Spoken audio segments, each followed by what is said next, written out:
Yo, what's going on, everyone? Welcome to this week's episode of Can I Kick It FC, brought to you by the wonderful people at 2 Cents FC.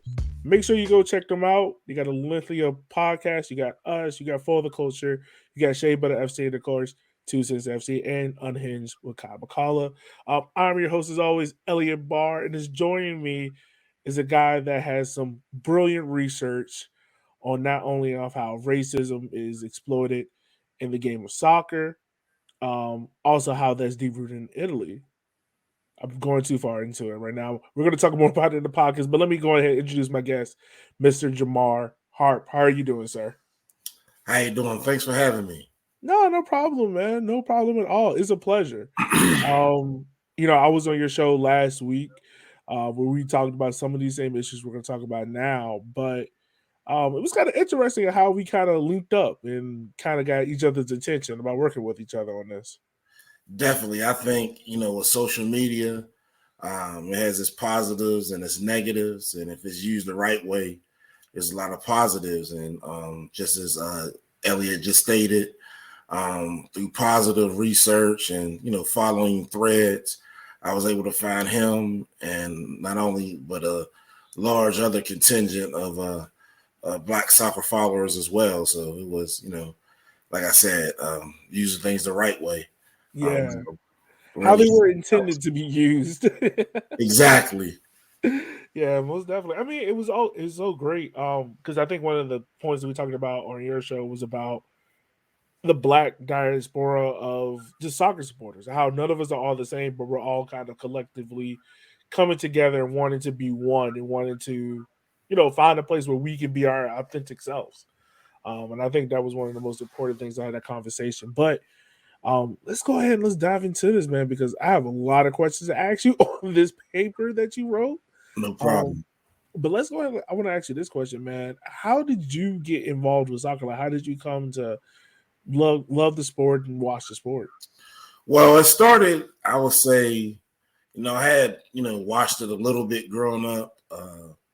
I remember I was seeing, I didn't really like it when I watched it over here, but I saw Romario and Bebeto play, and I was like, oh, this looks kind of interesting. And then when I was in undergrad in the School of Business, we had to do a report on a West African country and its GDP and different things.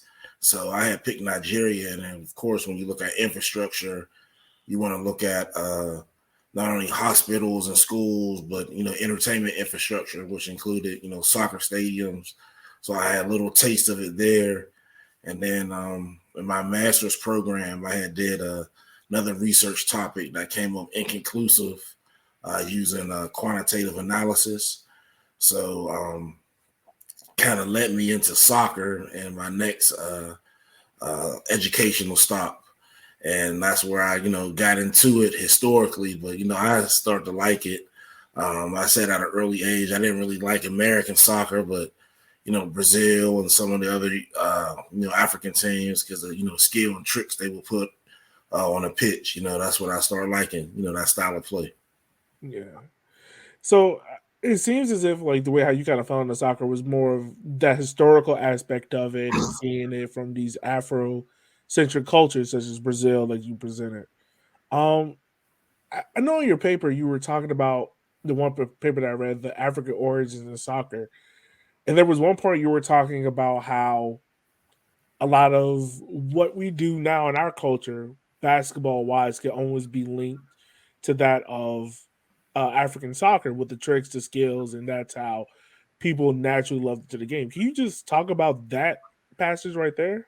Okay, so basically, the research he's referring to, um, my research topic was the exclusion of Africans in United States soccer. So to look at that, I went back to the African origins, and what I found out is when the Catholic Church was forming up in its first two, constituents, Spain and Portugal. So they will fight. The church split the world in half. It's called the Papal Bull of Demarcation, and it's happening around 1492. And the Portuguese began to colonize the west coast of Africa. You still see the remnants of the day with names such as Lagos in Nigeria, which is a Portuguese name. The Elamina Castle in Ghana, which is another Portuguese name.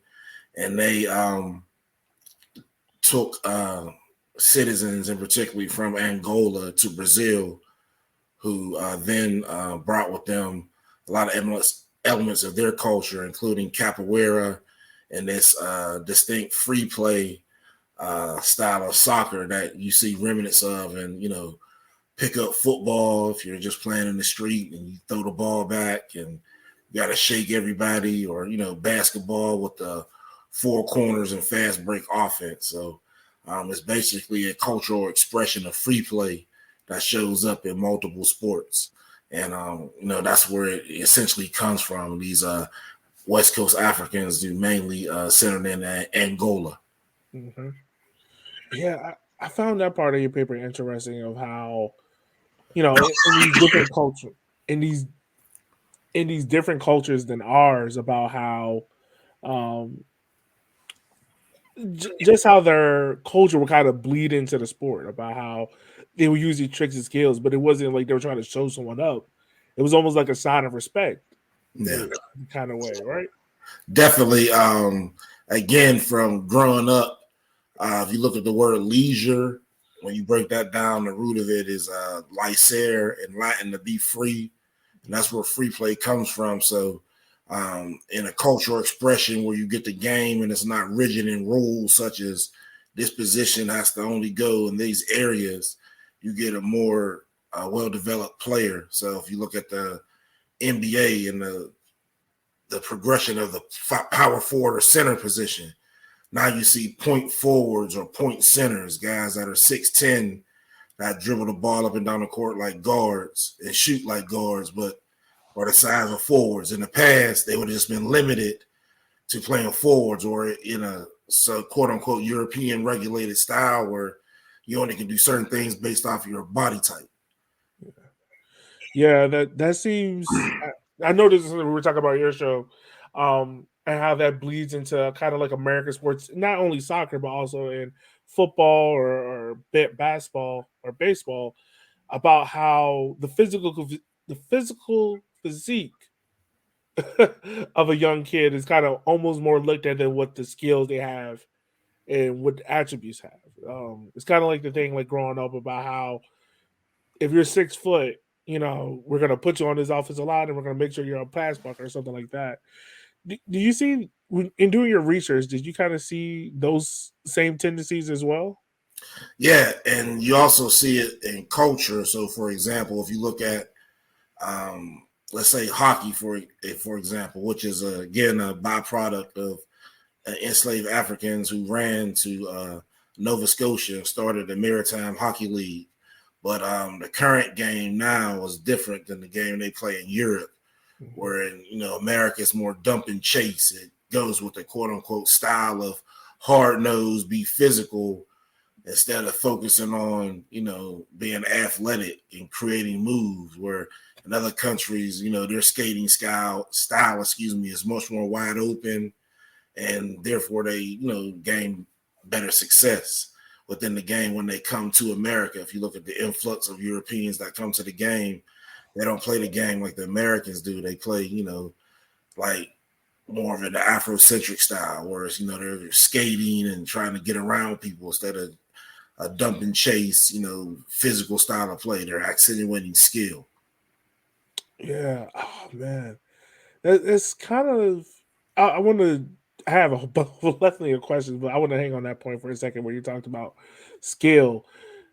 It's kind of seemed like that's always been a knock against people of color when it comes to certain sports, about how we don't have the necessary skill set to succeed. I almost equated to like how during the 80s and 90s, the reason why we didn't have any black quarterbacks, some owners and NFL writers will tell you, is because they didn't have the necessary skill set, which is coded in racism.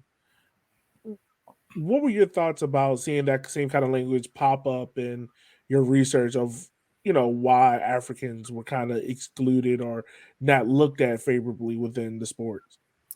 Well, it went beyond skill set. In the research, you find that it's an attack on one's mental state, stating that they have skill, but they don't have the comprehension to maintain or follow instruction or rules, so therefore they can't play certain positions. There's a theoretical concept called stacking.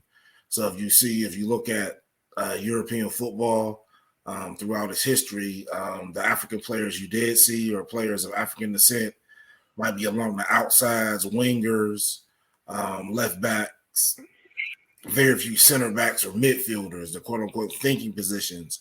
And that same thing resonates in American sports as well, too, where you saw with the quarterback, middle linebacker, which is changing now in American football, but you see these same patterns resonate. Yeah. So, as a fellow historian and researcher like you, how long did it take you to get frustrated by all this research that you were seeing? Like, why? Man, well, the funny thing about research is once you learn it, it's very hard to teach people about it because oftentimes it deconstructs a lot of people's foundations, especially in our community, which is rooted off of a religion that we learned during our enslavement. So a lot of things with research can be tricky. You either have to present it in a different manner or not present it at all. But it was just very shocking just to find out all these things were happening, and it was kind of related around sport. If you look at capoeira not being allowed to play the drum because they would get scared thinking, oh, something's going to happen when they're playing the drum. So we're going to outlaw this, even though it was being played in, ceremonial fashion and being used to communicate. So they were right, but just being scared of this and outlawing it, as well as other aspects of sport in this time is, just amazing. So it kind of shows you how sport is interrelated with history in the grand scheme. That is very true. And some people would like to forget, or you've seen it so much in history, like how people like to forget about certain issues when it comes to sports and be like, oh, it doesn't matter about when it comes like things such as like sports washing and things like that. You're kind of seeing that same case now with the Qatar World Cup and how, or Russia, for instance, about how they're just using sports as a way to kind of whitewash away the issues that are going on in those countries and things like that. Mm-hmm. And America is one of the main proponents of using sports washing as well. I want to pivot real quick back to your paper, and I want to pick up the 2 points that really caught my interest when I was reading it. Um, the social constructs and the racial constructs. Can you just elaborate on those 2 points? Okay, so when you look at soccer and the social constructs, if we look at a present time, and in America, through marketing, print, social media, it's viewed as an elitist or middle class sport, where the rest of the world is played by people in the barrio or the hood, the slums. It's seen like basketball and football in every other country in the world, except this one is the top way out athletically. When you look at the social constructs that you face within the game, especially with national soccer, if you look at the European teams now, you'll see Portugal, the Netherlands, pretty much all the European countries that had colonies will have, players of African descent playing for them or gaining citizenship to help their soccer team better. So you have nationalism, the hegemony of these different European countries being at question, and also the cultural awareness of the Africans that are being used in this process when they can be playing for their home country. France, who won the World Cup, not this past cycle, but 2 cycles ago, started 8 out of the 11 positions were individuals of African descent. Some were born in Africa and gained, French citizenship. They have a large block of countries in Western Africa that are former colonies that they currently, I don't know if you can call it doing business, but there's a arrangement set together that favor the French. Let's just Yeah. say that. So there's a lot of people gaining citizenship and going back and forth, and playing for Ivory Coast or France or Senegal, etc. So there's a lot of different concepts that go in this. So it's a larger can of worms than I anticipated. But once I got into it, it was very interesting. And it kind of shows you how different countries fight to gain, national power through a game. Yeah. I kind of want to dive into that can of worms with you, my man, because on our show we did an episode featuring the 2018 France national team, and we found a lot of relationships and ties to Africa. About how I think it was like 3/4 of this team could have Mm, played for an African country at some yeah, point in their career, and what me and Shinner kind of came up with was the reason why: money and just kind of social status. Like a player like such as Kylian Mbappe could have played for Cameroon or Algeria, but he plays in France. Probably lived in France his entire life, and not saying like he doesn't feel connected to either one of those two countries, but financially for him, it makes more sense for him to be a French national team player than it does to be Cameroonian or Algerian. Did you kind of see those kind of trends as well while researching that point about how these European nations are kind of targeting and looking for African players with the same heritage? definitely. Again, this is the world's biggest sport. We don't quite realize that in the United States, but in these European countries, it's a vie for to be number one and be the best nation. So a lot of them are against the citizens' will or taking in nationals through that have ties through colonialism. So when you look at the French national team, you had individuals on there not only from Cameroon, Algeria, Senegal, Ivory Coast, Niger, Congo, lots of different regions. And what happens is if you look at politics and a lot of these African countries getting their um, citizenship or statehood coming out of colonialism excuse me, in the 1950s and 60s. These individuals playing soccer right now are technically first generation citizens without the rule of um, Europeans in their country. So, due to different monetary scales, that due to taxes, a lot of these countries said, "Okay, you want your freedom, so we're going to sue you." That's France is known for that. So the countries that declared freedom, they had to pay millions back to France and give them, free stuff in trade, so it weakens them. So therefore, you have citizens that want to move to Paris and the outskirts, who then end up playing for the French national team instead of their African country. The difference you see in Europe versus the United States is the French citizens don't really want them there. They make it known that they're not French citizens. They have different characters in Europe. There's one that's like blackface and blacktail in Denmark, and they have little cartoons. They actually call the projects there the Lost World. So a lot of the individuals of African descent live there. They still speak their indigenous African languages, even though they're in Paris, and they do this on a national team as well. So there's always a connection to their homeland. They're just using it for economic purposes.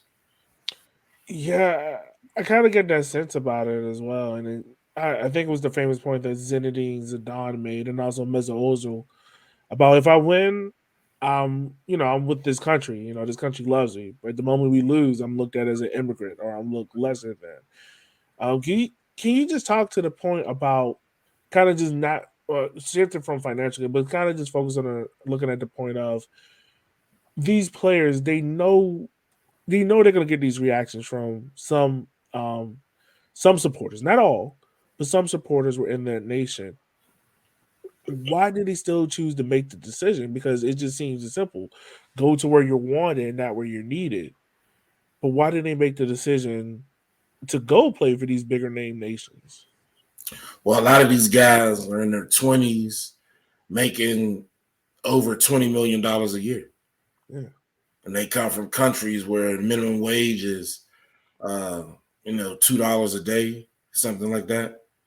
If you look at, there's the neighborhood in Ghana where all the professional soccer players live at. They have their own neighborhood, and they all like retire there. Asamoah Gyan, some of the IU brothers live there. There's a lot of different, stars that either play for the Black Stars or in Europe, have homes there. Again, it's all monetary. Why do the NFL players play in the United States for the rules that they have to be imposed under? Hmm. Yeah, no, that's very true. It's very true. Um, Another point that I saw that really stuck out to me, and I guess this is under the racial construct of your article, just how can I phrase this?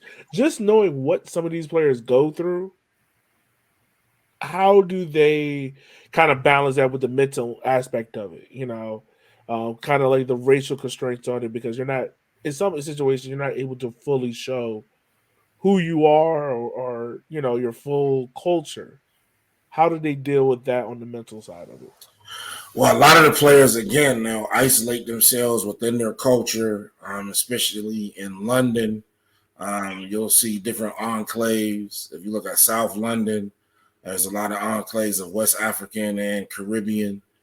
So you can go there, do different things like that. Stay out of what we call like an uptown or downtown setting, Yeah. north of the river where the quote unquote wanksters party at. Just doing different things like that, isolating yourself. A lot of these players in breaks, they'll leave where they're at and go back home. Time with their national teams, and then if it gets too bad, oftentimes you'll see people transferring, saying, a lot of people like to play in the Premier League because that's the least racist of all the professional leagues. Okay. Um, I, To I say think the that, least, to yeah, say. the least. And I don't think that's it's still, I want to actually this last part in this article. We could go switch to the other one.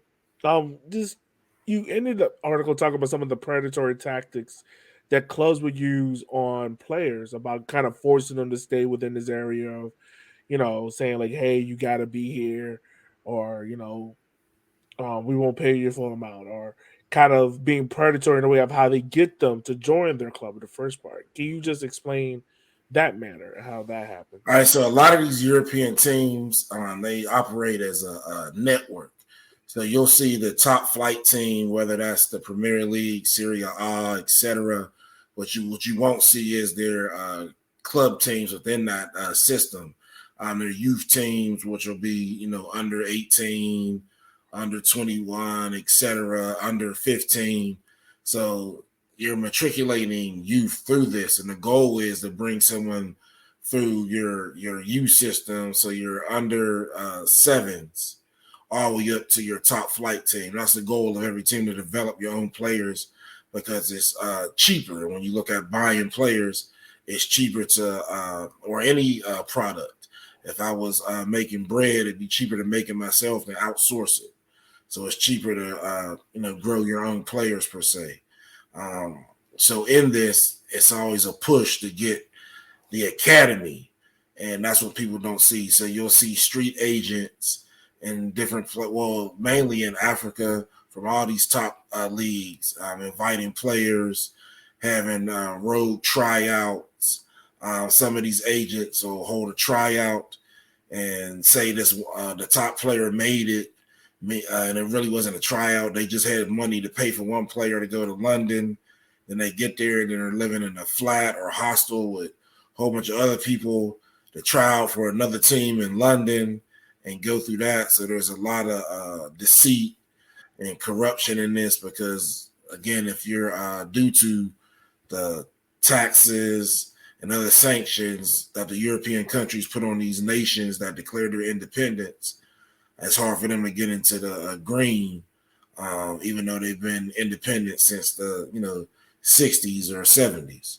And a lot of people don't realize that. So due to the low wages, people always want to move to where you can make more money And henceforth they go to these leagues, and some of them make it big and bring their whole families up because this is guaranteed money like baseball and basketball. So when you sign for $80 million and you get some of your transfer fee, you really get $80 million for that year. So that changes, that's generational wealth. So the people that can get this, it changes not only them but their families and country. So it's a lot of people that fight for it.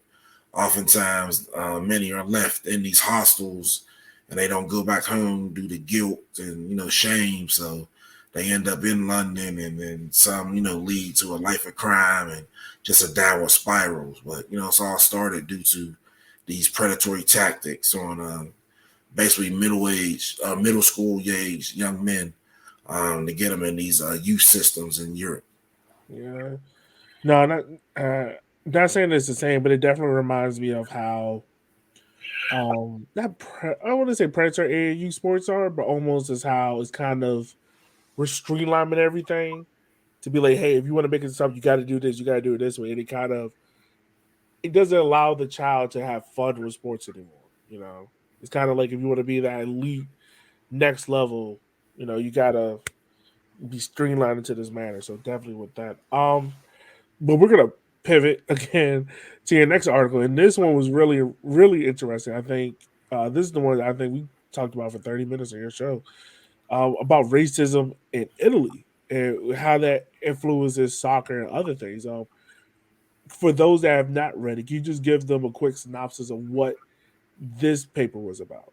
So basically, this is another one of my research interests in graduate school. Mario Balotelli, he's a volatile figure that's been known throughout the soccer world for having different clashes. Well, people don't understand is he was a teenager, and when you look at Italy, it's one of those countries that wants to be totally homogenous. If you look at the conflict they had with Sicilians that had black blood in them, clearly demonstrates that anyone that is not, 100% Italian and what they deem, even though you lived there, the island of Sicily was part of Italy. They were picked on because they had blood other than European. So that still holds true to today.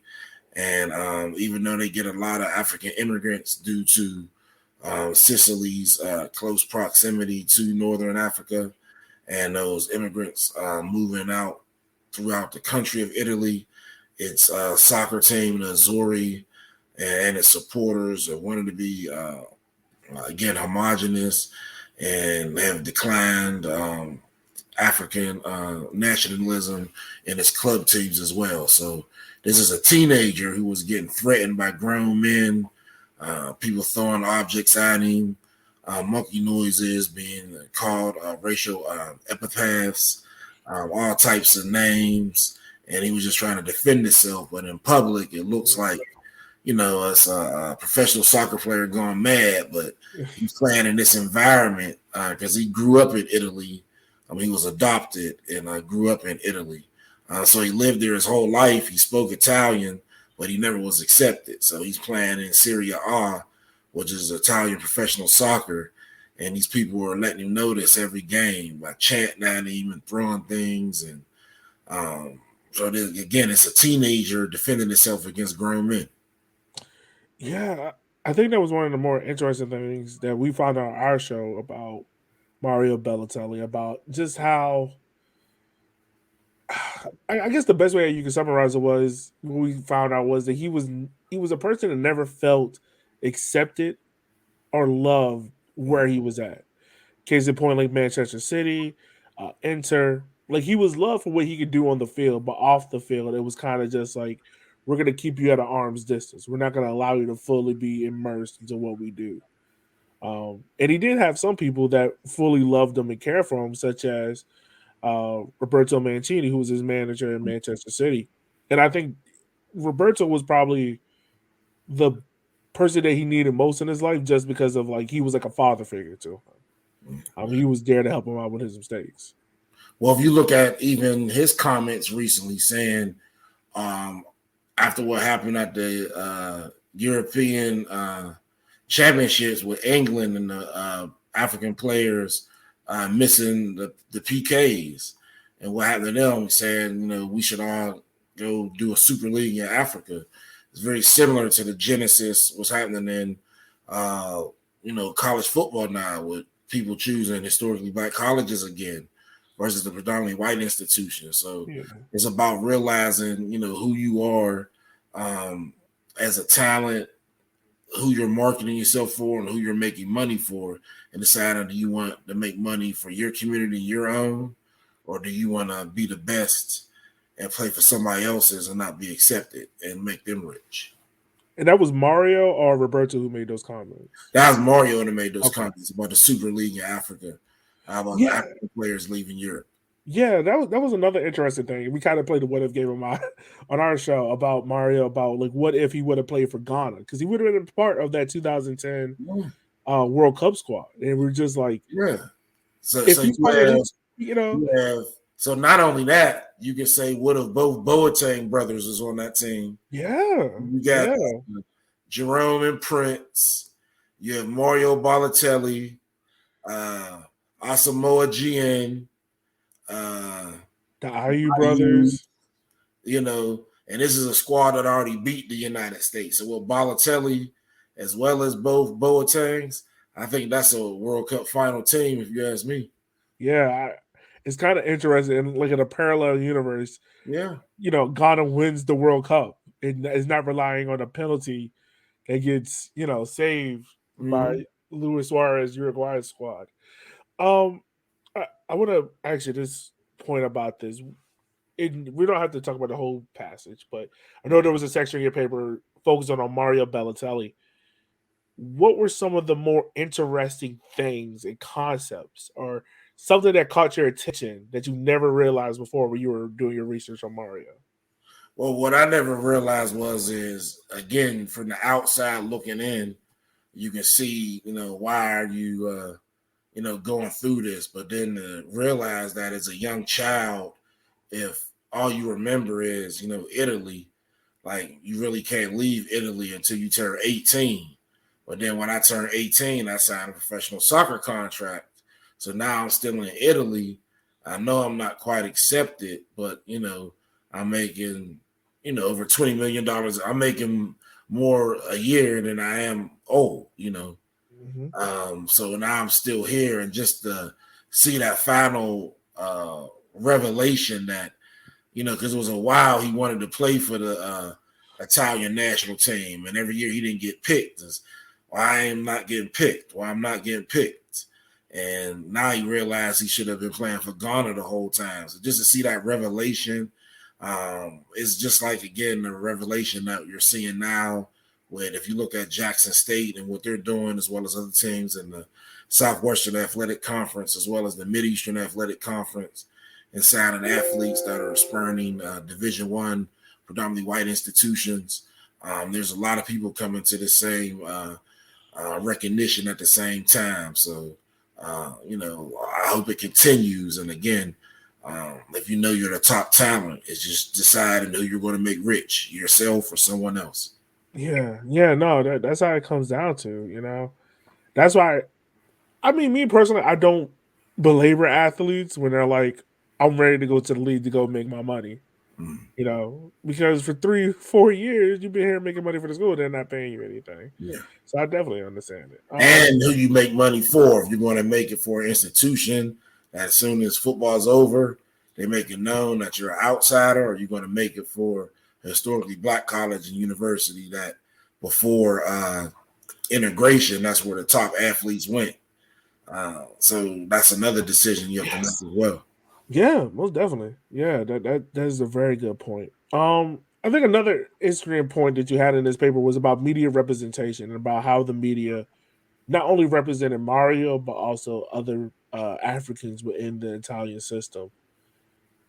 Is the one thing that I saw that we were looking at Mario, how he was kind of, I equate him almost to To, and about how the media represented him is, anyone that has met To will tell you that he's an amazing person. He give you the shirt off his back, really passionate, but how he was portrayed was almost in terms of, oh, he's this negative connotation, he's this cancer within this team. He's the reason why they're not doing well. He's too cocky. He's too this, and it's just weird. Not weird because we've seen it so many other times about how our white counterparts can have emotion and have bouts of anger within the game, and it's okay. It's fine. But as a black person or a person of color does it, then it gets labeled as a temper tantrum or an attitude. Can you just talk further about how that media representation is in Italy when it comes to people of color? Well, not only in Italy, but most sports that are played in westernized countries, including the United States, you Mhm. see elements of that, basically to try to keep that athlete restricted in his power. Um, if you look at the narrative that's constructed, you'll see it's constantly that the athlete is naturally gifted. He doesn't have to work out. He didn't have to work hard. He didn't have to practice to get these skills. Or the non-African athlete is a hard worker. He's a gym rat. He's a student of the game. He doesn't have any athletic ability at all, but he's smarter and he gets his prowess and his advantage by being, smarter. And this is portrayed throughout the media. When you look at Italy, for example, again, it's not like the United States where they don't want a melting pot. In Syria A, you do have African players as well as players from, lots of different countries, but they're not Italian citizens. He was an Italian citizen since birth. You're starting to see a lot of that in Italy now due to the immigration. Um, and they have some crazy immigration rules in Italy as well to deter people from being immigrants. So you're looking at all these different factors, and again, this country wants to be homogenous, so they're going to paint these athletes as monsters and vilify them. For example, Mario Balotelli was larger than some of the men he was competing against when he was 18 and 19 years of age. So if you look at a newspaper and you see King Kong with his face on it and the smaller players around him, without knowing the contextualized content of the team or soccer, you would think this is a grown man bullying, other men, but he's 18 or 19. And, most people couldn't even play in that environment. So Yeah. that basically is what resonates not only in Italy, but throughout Western Europe. Yeah, and it has a really poor track record of using monkeys to describe, black people or ending racism. I remember, I think it might have been 2017 or 18, and they were trying to do this No to Racism campaign, and he put monkeys in the faces of the soccer balls. Mm. I'll tweet it out later today.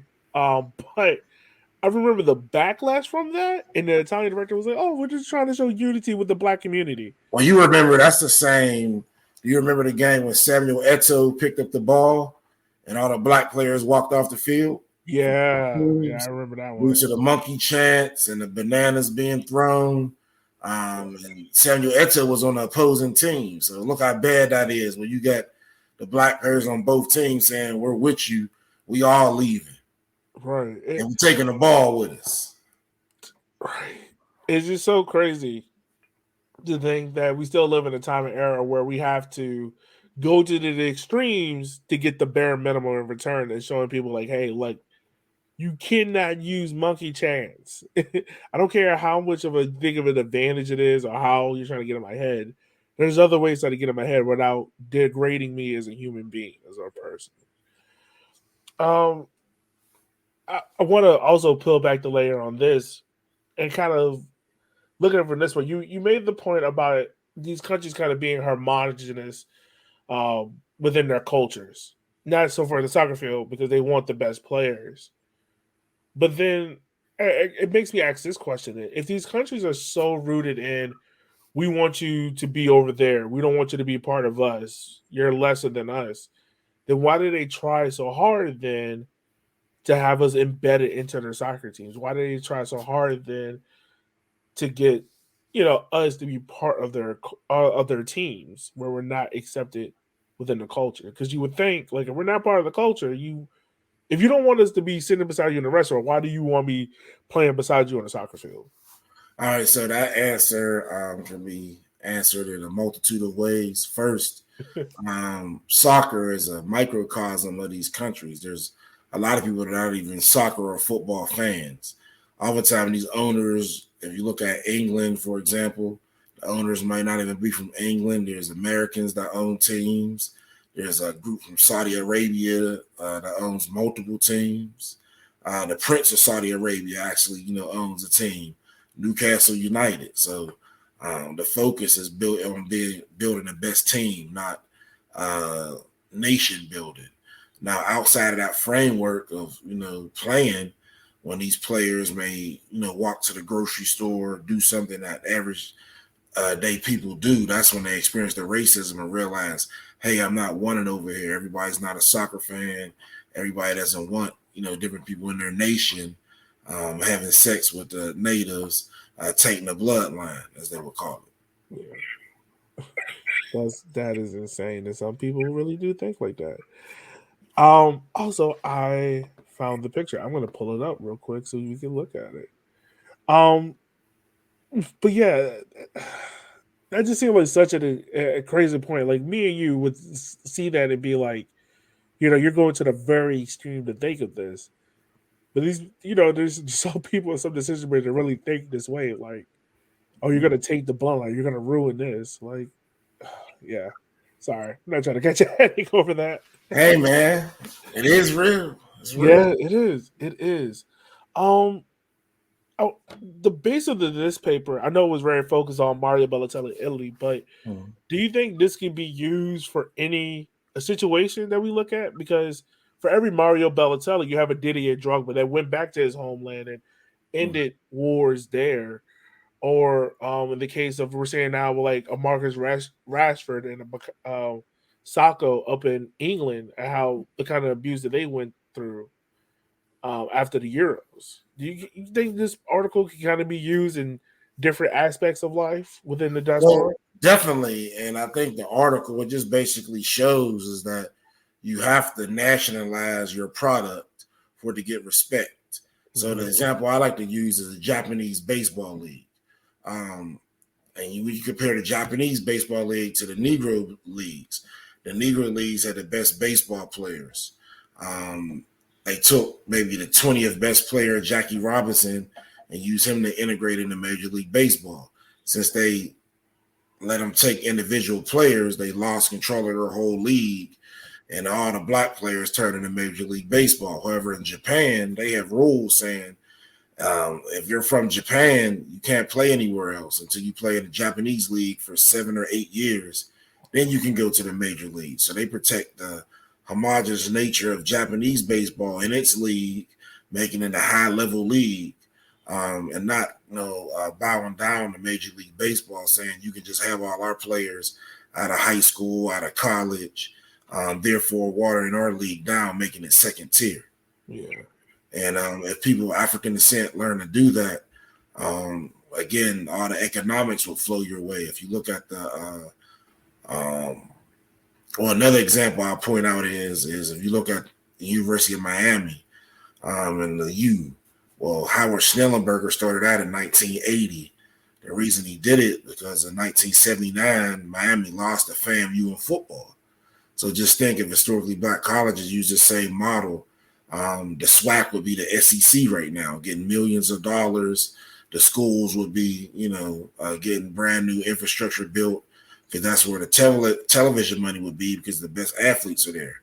But when television came in, thinking, white ice is colder and going to the other side, um, those same athletes made the predominantly white institutions millions of dollars, and now they have the lavish stadiums.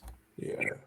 Yeah, no, definitely. That Howard Schellenberger point of just recruit the state of Miami is very famous and whatnot. And I would love to see African teams kind of impose that same rule about Japanese and be like, hey, look, if I, I think African clubs know where they are in the pecking order of things. Mhm. I think they recognize like, hey, look, we can't financially compete with even the second rated nations like Austria or Belgium or whatever, but we don't want to weaken our own core system. So play here for 2-3 years, and then you can make the move up to Europe where things kind of get Yeah, balanced. It would be a really, I would love to see that happen, man, because I know I'm starting slowly to get more and more into African football, looking at it, and the power countries are all up north, Morocco, Tunisia, Egypt. And in the West, if you Yeah, look at the amount of athletes in, let's say, Syria, the Premier League, hmm La Liga, uh, and the one in Denmark, from Senegal, Nigeria, Ghana, Ivory Coast, like a lot of them countries,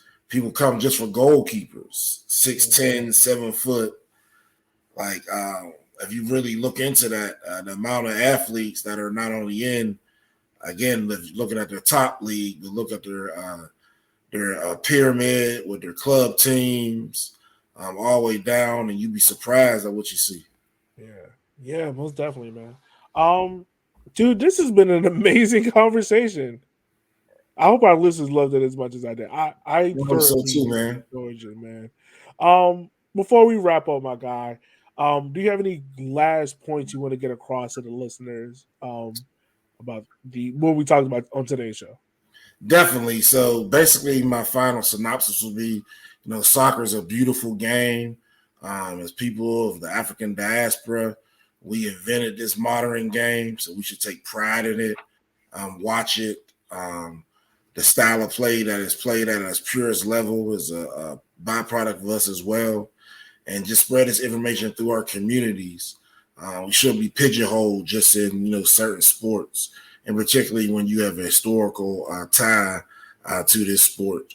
Not only in your home continent, but traveling different continents, finally make his way to the United States again through the diaspora. So let's get involved with that. United States Soccer, Nats Rebellion, the one and only true supporters club of individuals only of African descent. Please join Nats Rebellion and get a better presence on the national team side. Is also support your local team, whether that's USL or MLS. Just get out and let's grow this game of soccer in our communities.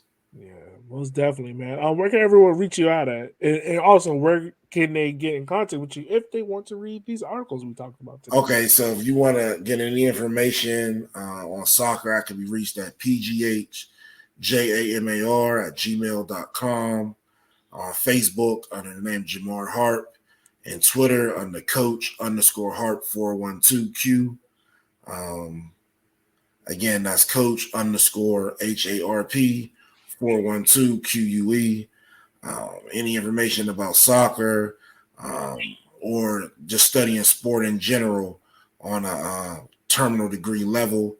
We need more individuals like us, not only playing, but in the front office as administration, head coaches, owners, general managers, marketing professionals, videographers. There's so many jobs behind the scenes in sports. Um, there's a lot of opportunities in the industry outside of the playing field. Yeah. Well, man, I just want to say thank you so much for taking the time out of your day for hopping on the show, man. It's been an absolute pleasure and a gem to talk to you about this because this is an issue that kind of gets brushed up underneath that we got to bring light to it, man. Definitely, thank you so much, and I'd love to come back on anytime. Yeah, most definitely, man. As always, listeners, we just want to say thank you for taking the time out of your day for listening to our show because without you, we wouldn't be able to do this. So you can follow us on Twitter and on Instagram at Can I Kick It FC. We will holler at you guys next week. Be easy and be safe.